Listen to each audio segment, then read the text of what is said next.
Good evening. My name is Kara Brooks, and I'll be talking to you about question number 4.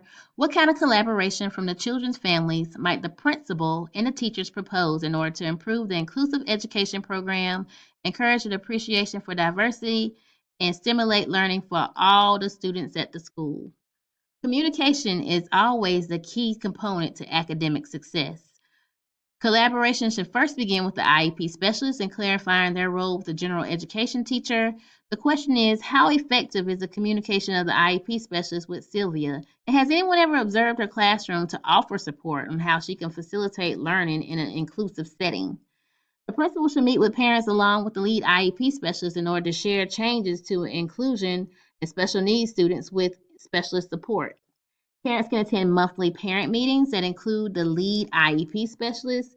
This should be implemented in order to move transparency and sharing the progress of the inclusive program and instructional best practices for inclusive schools and classrooms. Show the data. We need to know what's working and what's not working, and our data definitely proves if we need to still be implementing something or should we stop and try something else. Emphasize the positive. Be open to improvements and suggestions.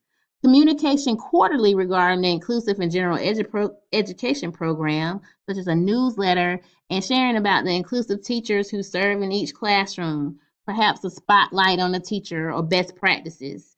Differentiated activities shared to support both regular ed and EC, perhaps student led conferencing to show the quality of work in the classroom and what's being done for both regular ed and special ed.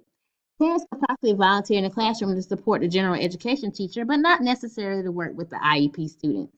Principal and lead IEP specialists meet with all parents to share the plan for addressing their concerns and meet monthly to share continual progress. What is working? What is not working? Continual feedback is a must to meet the progress and help students who have both a regular ed and special education setting. Perhaps the full inclusion model will be more effective, but data needs to be examined to see definitely what's working.